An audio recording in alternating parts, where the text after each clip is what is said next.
50 વર્ષથી વધારે વર્ષથી નિયમિત રીતે અગ્નિહોત્ર યજ્ઞ કરે છે અને એનો પ્રચાર કરે છે અને હાઈલી ક્વોલિફાઈડ માણસ છે. પોતે માસ્ટર ડિગ્રી અને જર્નાલિઝમનું ઇંગ્લેન્ડમાંથી કરેલું છે અને ડૉક્ટર ઓફ લિટરેચર. મને લાગે આખા ગુજરાતમાં ભાગ્યે 2-3 જણાય જો હોય તો આ ડિગ્રીવાળા, બાકી ન જોવા મળે. તો એવી મોટી ડિગ્રી છે અને જર્નાલિઝમના ક્ષેત્રમાં મહારાષ્ટ્રમાં બહુ મોટું નામ. એક વખત મારી ચર્ચામાં વાત કરી હતી કે બાલા ઠાકરેનું એટલું વર્ચસ્વ હતું, આમને ઇન્ટરવ્યૂ લેવું હોય ચિઠ્ઠી મોકલે લે, જે નીકળ્યા પછી તરત જ બોલાવી લે.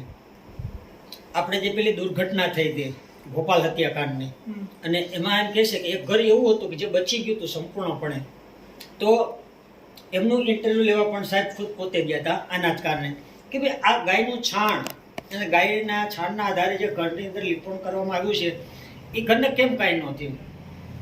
અને એ પોતે આવું બધું વ્યક્તિગત પોતે જાણવાની બધું જતા 80 ઉપર પુસ્તકો લખ્યા છે અને 89 વર્ષ એમના ફેમિલીમાં લગભગ 95 વર્ષની આજુબાજુ લોકો બધા જીવે છે. એટલું સારું આયુષ્ય ધરાવતી એ ફેમિલી છે. આના પહેલાં જ્યારે આવ્યા હતા ને એક વખત, ત્યારે આપણે લગભગ શ્રાવણ મોટા ભાગનો પસાર થઈ ગયો હતો અને વરસાદ આવતો નહોતો. તો એમની સાથે ડિંડે સાહેબ આવ્યા હતા, એની બેંક મેનેજર હતા અને નિવૃત્ત થઈને સાહેબની જેમ ખેતી કરતા હતા. તો એમને મને પૂછ્યું કે આપકો બરસાત નહીં ચાહે? જરૂર તો કીધું બહુ છે, આતી નહીં है, पर्जन्य यज्ञ कीजिए आएगा કે. એટલે આપણા મગજમાં તો એવું હતું કે પર્જન્ય યજ્ઞ એટલે તો બહુ ઓલા મોટા યજ્ઞ કરવામાં આવે ને બધા ભૂદેવો પાણીમાં બેસે ઓલામાં અને પછી બધો મોટો યજ્ઞ થાય. એવું તો આપણે ન કરી શકીએ. નહીં, આપ ભી કર સકેંગે, હમ યહાં ભી કર સકેંગે. તો મેં કીધું અહીં થતો હોય તો બોલો, તમે કયો બધું વસ્તુ લઈ આવો. તો કે જ્યાંથી કોઈ જરૂર નહીં, બીલીપત્ર લઈ આવે. તો કેટલા? તો 11 છે, 21 છે, 51 છે, 101 છે, 108 છે. મેં કહ્યું ચાલો લઈ આવો. એટલે 108 બીલીપત્ર લઈ આવ્યા અને દરેક બીલીપત્ર છે એને ઘીની અંદર બોલે, ત્રંબક મંત્ર બોલે, સ્વાહા બોલે ને આવું આપતા હતા. એ બીજે ને ત્રીજે દિવસથી જે વરસાદથી શરૂઆત થઈ, તો જેમ આ વખતે કેમ આપણને ગળે લેવરાવી દીધો, એ જ રીતે ત્યારે એવો ભયંકર વરસાદ આવ્યો. પછી ડિંડે સાહેબનો ફોન આવ્યો, આપ કે વરસાદ હોય?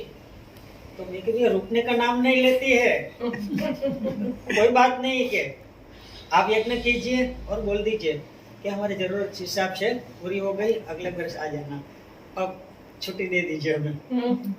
પણ પછી કાંઈ એવું બહુ જરૂર પડી ને, થોડા દિવસમાં બધું થઈ ગયું હતું. તો આ યજ્ઞ છે એનાથી આપણે વરસાદ પણ લાવી શકીએ છીએ. અને એક સાથે જો માનો કે આખો પરિવાર કરે ને તો તેના બહુ સારા રિઝલ્ટ મળે. ત્યારે તેમ થાય કે અમારા ઘરે 108 જ અમે આવું તે આપી હતી અને આપણે નજર સામે એમ થાય કે પોઝિટિવ રિઝલ્ટ મળ્યું હતું. એટલે ખૂબ સારું છે. અને જેટલા લોકો આમાં જોડાયેલા છે એ કોઈ આમ સામાન્ય વ્યક્તિ નથી, આ તો એક દેવી કાર્ય છે. અને જ્યારે દેવની કૃપા આપણને ઉતરે ને તો જ આપણે આના તરફ ગતિ કરીએ અથવા તો એ લોકો આપણી સાથે આવે.